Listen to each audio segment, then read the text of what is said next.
So that's what we've done inside of Facebook. And of course, more of the world is outside of Facebook than inside Facebook. And that's why, before we built the version of platform that we released at last year's F8 in May, even before that we built the Facebook API, which makes it so that people can bring their information and their content from Facebook to any other site on the web that's supporting the API. And the reason why we did this is because we believe that pretty quickly, we're going to see the big social networks that have grown over the past 5 or 6 years start to decentralize into more of just a series of different social applications on the web. Now, the first step towards this was the birth of social platforms last year at F8. For the first time, a social utility ran applications that weren't developed by the company that made the utility itself in addition to its own.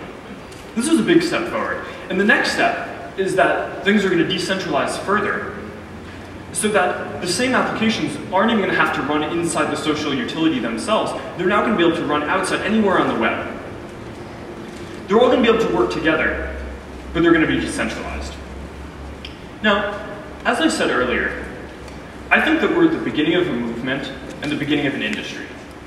And when I look back historically, the point that we're at now reminds me of a point pretty early in the personal computer movement, when Apple and a handful of other companies were really pushing the world forward by releasing computers that just built the whole stack top to bottom. And pretty quickly there came a point where that stopped being the best way to push the world forward. And what happened was other companies just decentralized the stack and built different parts of it. You had Microsoft that built the software, and Intel built the chips, and Dell and a handful of other computers actually packaged and sold the computers directly. And that pushed the world forward a lot more, and that ecosystem grew to be a lot bigger.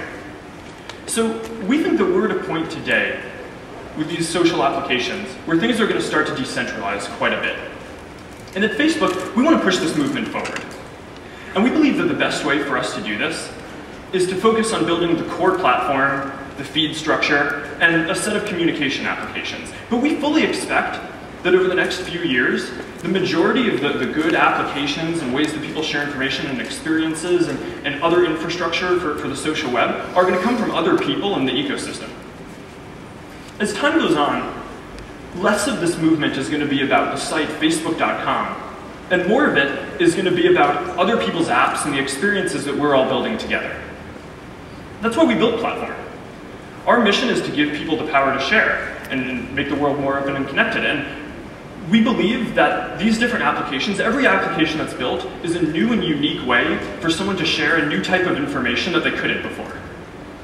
That's why last year, when we launched Platform, we pushed for parity between what our own applications could do and what other third-party applications could do. And that's why this year, we're going to push for parity between what applications inside of Facebook can do and what applications on the rest of the web are going to be able to do. Today, what we're going to talk about is Facebook Connect. Facebook Connect is our version of Platform for the rest of the web. And we developed it with 3 main goals in mind. The first was to enable developers to build all the same kinds of applications that they can inside of Facebook, now outside Facebook on the rest of the web. All the same hooks, all the same access to information, access to the feed structure, the same type of applications. The second goal is to make it so that people can use their information and their content and their friend connections anywhere that they want on the web. And the third is that while we're doing the second, we want to make sure that people have control of their information wherever they choose to use it. So let's take a look at how this works. So you can start off with any site, and you can add Facebook Connect to it really simply, just a button and 1 line of HTML. You can just drop it right in. And someone can come to your site and they click on this, and it just pops up a very simple dialog for them to log in, and now they're connected. Now, once they're connected, a person's going to be able to have access to all of their information and friend connections from inside Facebook. So you can start off, you can look at just the basic information, the basic identity components that people have, their name, their picture, that's going to be there. There's going to be some more advanced information from the person, everything in their profile, some content, photos, events, different things like that. And what's important is that in addition to all this information coming from Facebook, the privacy controls are also coming with it. So different people can see different things, even on your site. So So a friend, for example, might be able to see all of a person's information and photos and events, but someone who's just a coworker might only be able to see a little bit, and someone who's a stranger might be able to see even less. So in addition to all this information, the person can also bring their connections and their friends with them. So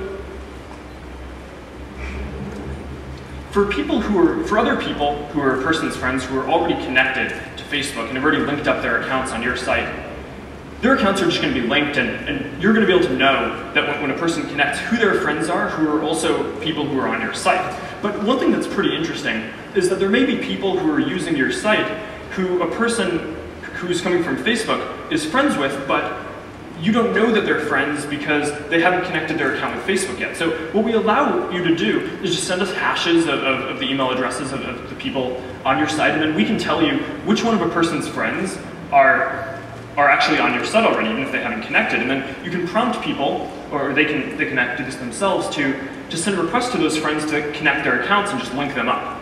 And this is really powerful, right? Because it makes it so that all of the different people who are using your site can have their accounts linked from Facebook to your site and have all of their friendships linked. So that all the information, both from Facebook and information and the sharing that's going on your own site, can be surfaced to people.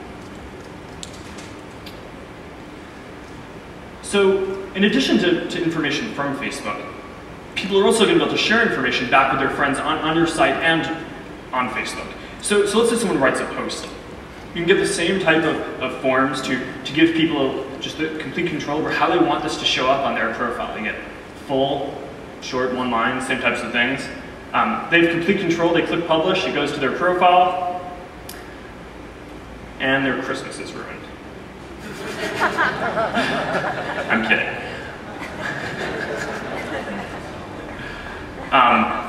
No, I mean, this time we paid a lot of attention to just making sure that all the information that was shared, people just have complete control over, making sure what goes in their feed and how they want it to show up there.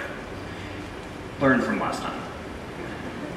In addition to all that, we also want to make it as easy as possible to develop different applications outside the web, outside Facebook on the rest of the web. So we have a number of tools that are available to platform applications inside Facebook that we're also making available outside. So one example is just the standard request interface if people want to send requests to each other to engage in some way, or this FB comments interface to make it so that people can just have a really easy interface to comment on different content and have that sync back with Facebook. So these are a number of the components that are going into the first version of Facebook Connect that we have. And let's take a look at what happens when you put them all together. To do this, we have a bunch of different partners who we're working with for launch, and I'd like to have them come up and show you some of what they've done. So the first is going to be a demo or a walkthrough of the implementation from Dig, led by Joe Stump. So.